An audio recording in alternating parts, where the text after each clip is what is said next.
Omoge w'ekitongole ekiramuzi yavuddeyo neetondera abeerusanja n'eggwanga lyonna n'abeerusanja nti abaffe mutusonyiwe court order ali nkyamu. Naye court order eyo nga yakafunuma tebakakiraba nti yali nkyamu kubanga waliwo DPC bamuyitanga Kacumu ewaffe Kasangati nga DPC we Kasangati bamuleetera court order yagoba abantu n'agaana ogituukiriza n'agaana ogoba abantu abo kubanga bali mu bukyamu. Era njagala okubuulira okugobebwa kwa DPC oye Kasangati okukyusibwa kwekulubeeseza ku nsonga ezo. Ne bamugoba ne baleeta DPC omupya gwe bayita Jafari Magezi. Bwe baleeta DPC oyo omupya tewawera na wiiki namba na eviction n'akulembera abasirikale ab'amagye n'abapoliisi n'abayaaye n'ababbi n'abamenyi b'abanzi b'emisango ne balumbaga n'ekifo ekyo ng'oyinza okulowooza lutalo nga balina ziri emmundu ezirwanyisibwa mu ntalo ezitakwatibwa poliisi. Ne bajja bakubya abantu, batemudde abantu, bakonya ennyumba z'abantu, babbye ebintu by'abantu, bakutta abakazi. Bino bye njogerako byali bya ddala. Byaliwo ne bakuba buli mukulembeze yaliwo. Ate nze bakigenderera nga siriwo kuba boli awo ndoza baninzitidde awo. Naye baatayiminga nga ngenze Nairobi. Ne bajja ne basenda abantu. Bamala okusenda abantu, pulezidenti w'eggwanga n'akeera awo. President n'agamba ekyakoleddwa kikyamu n'abuuza ng'alinga eyefudde atalaba ani yakikoza nga DPC yakulembedde abamenyi b'amateeka okukola ekikolobero ekyo amutudde wano ku kido. Era n'ayimirira n'amusalutinga n'addamu n'atuula nga kimanyi nti DPC yakulembedde. Naye n'agamba gye bakoze ekikyamu ng'agamba buli kyakoze kyamu. Ennyumba esukka mu 350 nga zikolebwa famire 350 bali awo tebalina kyakulya, tebalina we basula, enkuba etonnya. President najjayo essimu n'alaga nti akuba ssimu najubisa awo abantu nazayo essimu ye n'abagamba bweli alaga nti yali bakubira Salimu kubanga bayingizaamu ensonga nti Salimu Sale n'akyalira awo ngafe abateeka baali tumanye firimu gyalanya n'omulamuzi bamugemererwe yakiika akanoonyeza ku ttaka naye n'agamba nti abantu babamenye mu bukyamu. President n'akwata nakubo agenda abantu ne basigalawo 12 mwezi kachigenda mu 2 nga ndu yawo. So kitwalina okola nga babaka ensonga eyo kugireta mu parliament kugiremerako ya parliament kyaddaaki nayo ne yasanguza y'abantu bagobeddwa mu bukyamu. Ningi by'abantu sibi beetaaga okuwulira. Abantu baagala bwenkanya okufuna obwenkanya muganda wange tekitwala bbanga. Omuntu akoze ekikolobero bamukwata ne bamuvunaana. Gavumenti yatugamba bali mu kunoonyereza naye nga bamanyi abakyamu abakozi b'ebikolobero. Omulamuzi bamulaba, DPC akulembedde abamenya bamulaba, n'omuntu eyaduumidde okumenya gwe bayita kikyonco naye bamumanyi waali. Nekibeera bwe kityo. So olunaku lw'eggulo ensonga eyo twagiyimusa mu parliament era n'ensaba ebintu 3 byokka abantu bye baagala. Okusooka bakwate abakozi b'ebikolobero. Ekyokubiri babasasule nga president bwe yagamba. Ebigambo bwe biba ebigambo bituyinza ogenderako. N'okusingira ddala balekebwe baddemu bazimbe ennyumba zaabwe. Kuba nze mbadde nga mpulira ebigambo bya president najja n'asuubiza wano n'atambula n'agenda. N'agenda Budduda n'asuubiza n'atambula n'agenda. Naye bikoma ku bigambo. Kubanga abeeruweero tebannasasulwa oluvannyuma lw'emyaka 32. So nakigambye abantu bange nti nga bwe tulemerako bwe tubanja okubasasula mutandika okwezimba. Ekyaddondo tulina enjogera egamba twebeereremu. Abantu balina okwebeereramu. Wakati mu kwebeereramu naffe nga bakulembeze tugenda maaso kunga n'okuyita bannaffe abasobola okugaba obuyambi. Nsaba mpe n'omukisa nkozese n'empewo za Pale FM wano. Nsabe bannaffe abali eyo asobola okuddukirira yenna abantu b'omu Lusanja oba bawadde mabaati oba bayambye na buloka oba bayambye na seminti. Kye tebeetaaga kawunga, tebeetaaga bawa mmere, beetaaga kubayamba kuddamu kwezimba. Kuba olunaku lwaleero we twogerera enkuba etonnya.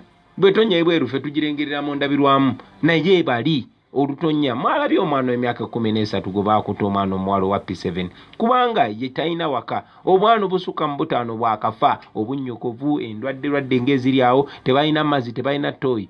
Twakamala okusaayo nayikondo endala ku nayikondo ze bakonye naye era nakyo tekimala. So kyetusabye gavumenti era ne mu resolution ya leero gye tuyisiza mu palamenti twagala gavumenti ng'oggyeko okukwata abakozi b'ebikolobero ng'oggyeko n'okuliyirira abantu batuwe garanti nti tewali wa poliisi oba wa kitongole kya gavumenti agenda kujja kusenda abantu. Njagala okiisamu ne kino kiyisamu nti tuwanye ekitibwa abantu ababeera ne interest mu ttaka. Tugeze oyinza okujja n'ogula ettaka nga tuliwo abantu bannansi ffe wetubeera. Mu mateeka g'ettaka omuntu abeera ne Maryland naye n'omuntu alina ekibanja kye akibaako n'obuyinza. Mwali mulabye gavumenti ng'ekwata ssente zaffe ez'omuwa omusolo ng'esasula abasajja abalaba biliyoni za ssente kuba yali akanira ekifo nga kirinako n'obwannannyini naye nga waliwo abantu gavumenti beyagala okutaasa. Abaffe gavumenti tesobola kuvaayo bwe bwaba weetaaga okuliyirirwa omuntu yenna ayagala okusenda abantu ne bamuliyirira. Kale nno ebyo n'ebintu ebirala bingi nnyo bye tubadde tuliko ebbanga lino lyonna. Tusuubireyo essuubi eri omuntu omutuuze wa Lusanja eyagobeddwa ku ttaka okusinziira ku prosesi entandikwa yaayo ne weeri kati ne bw'otunuulira mu maaso. Abakuwuliriza kati we twogerera nkakasa bali mu tenti mu Lusanja kiyamaani waabwe nga bulijjo nkakasa nti kwali n'abatuuze b'omu Lusanja okusinziira nga bw'olaba tubeere n'essuubi babeere n'essuubi. Okusookera ddala abantu b'omu Lusanja essuubi erisookera ddala yebbo ng'abantu byonna tubikola naye twongereza ku maanyi gaabwe. Njagala okulongoosaamu abantu b'omusanja tebaagobeddwa.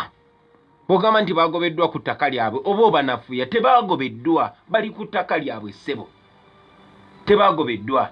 Tebaakoze abamenyi b'amateeka bazze ne bamenya ennyumba zaabwe. So njagala omanyi nti abantu b'e Lusanja gye bali ewaabwe ekyenjawulo nti ennyumba zaabwe zamenyeddwa naye nga bakyali ku ttaka lyabwe. So bwe banga bakyali ku ttaka lyabwe ekizibu ekiriwo kuddamu kwezimba buto obuyambi bwa gavumenti basange nga bali mu kutambula. Kale katudde katono nnyo ampuliriza tuli mu programu namwatulira ku 107 akatonyezebwa Pal FM ndi Abdussalam Ali Kinobe tulina omubaka Robert Kyagulanyi ne muganda wange Kayongo Hakim. Katufune obubaka buno katono nnyo ate oluvannyuma tubenga tukomawo tuvaawo. Kirisonda bakutuusako Kids Bonanza 2018 Usande nga 16 Desemba Molefa mu hoteli Nansana gye nabeera ate nga yakunyuma nnyo n'olwekyo muleeta abaana banyumire mu bouncing castles ebyasuubo swimming face painting n'ebisanyusa ebirala bingi ate bavugibweko ne kuŋŋamya ng'okuyingira mu twalo abakulu bwereere ate nga buli mwana anayingira n'ecupa ya kirisoda wa bwereere sako Batman ne Spiderman kugambye lwa Sunday ku Sunday nga 16 Desemba muleeta abaana banyumirwa lunaku lwabwe mu Kids Bonanza Molefa mu Nansana nga bitegekeddwa Stabana kikomyewo kino kigeze n'abanguza abayitirivu abatabangawooko enkola za mirundi ena okuwangula ne ayo olw'enkola ez'enjawulo eziriwo okusobola okuwangula kitegeeza nti buli muntu wakuwangula osobola okuwangula ng'onyiga *296# weegatte ku ayo recharge with care ofune insurance ey'obwereere buli lw'oteekako airtime wa MTN ate era osobola okuwangula ng'onyiga *165*4# oweereze ssente ng'okozesa MTN mobile money okutandikira ku mitwalo 2 n'okweyongerayo nga k'ogasse n'okozesa ayo send with care ofune byombi my hospital ne my life insurance osobola okuwangula ng'onyiga *296# okulondako my community option ey'omunaana oyite mikwano gyo okwegatta ku ayo kyongera emikisa gyabwe okubeera mu inshuwa nate era osobola okuwangula ng'onyiga *296*99# okuteekako my autobus okusobola okufuna inshuwa ez'enjawulo awamu ne bonasi ate olinda ki osobola okuba bannamukisa 10,000 abagenda okuwangulirawo airtime wa MTN oba bannamukisa 10,000 abagenda okuwangulirawo $5,000 ku MTN mobile money buli wiiki ayo ekolera wansi w'amateeka ga Insurance Regulatory Authority of Uganda. mukwano Wanji. eno saati ng'eyakayagana ate ewunya bulungi kakodyo ki Tewali kakodyo hani kyamagero. kyamagero mu ngalo zo? Nedda sabuni omupya White Star Magic ow'obuwungu okuva mu Bidco. Omanyi White Star Magic Premium sabuni ow'obuwungu okuva mu Bidco ye mukwano gwabo ab'enjawulo mu bulamu bwo, awunya bulungi era ayoza n'atukuza. Okukozesa White Star kyamagero mu ngalo zo, ekyamagero ekigonza omulimu ogwandibadde omunene, omwangu ennyo era omunyuvu ddala. White Star Magic sabuni obungu w'ebyewuunyo omupya ajjudde ebirungo eby'enjawulo okuva mu Bidco, ayongera ku byewuunyisa bya mukyalawo. Gula White Star Magic mu dduuka lyonna oba supermarket ekuli okumpi. Wulira ekyamagero ekikuuma engoye zo nga nnyonjo nnyo olunaku lwonna. Omutima gw'okuwaayo guli eri buli omu okussa mu nkola n'obwerufu ky'ekitongole ky'obwannakyewa Salam Charity nga kiri wansi wa Salam Television kyekivuddeyo ku nkulaakulana ey'omuggundu eri bannayuganda n'emiriraano nga tuyitira mu kuwaayo n'okutuusa obweyamu bwaffe. Kati naawe oli wa ddembe okufuuka memba mu kitongole kino ng'oyitira ku ssimu zino wammanga 07744442 oba 070555 00 oba jangu ku ofiisi zaffe ku kibanja namba 7 ku luguudo lw'Ebombo nga wakayisa Shua House ekisenge namba 4 okuliraana Mama's Port Restaurant. Salam Charity eriwo ku lw'enkulaakulana. It's finally here. The new Shell fuels with Dynaflex technology. Now equipped with friction-reducing and cleaning molecules to help keep your engine clean and protected for efficient running. Drive to your nearest Shell station and enjoy better efficiency. Go well. Ebyocha ku Pearl FM nga bikutuusibwako Wakiso Muslim Secondary School. Jetitech Security Uganda Limited ye company ehuwa obukuumi obw'obwannannyini. Tulina abakuumi abatendeka obulungi, balina empisa ate nga bamanyi kye bakola. Tukuwa obukuumi ewakaawo ku bizinensi yo, ab'amabanka n'ebitongole eby'enjawulo. Tukola okunoonyereza ku musango gwo ate mu ngeri y'ekikugu. Tukuwa obukuumi ku mukolo gwo, ba bodyguard ne lidika. Tulungamizibwa poliisi ya Uganda. Jetitech Security Uganda Limited tusangibwa Ntinda ku Matters Way. Essimu 0704 004 669 oba 0757 11 Jetitech Security Uganda Limited. Call on us and rest.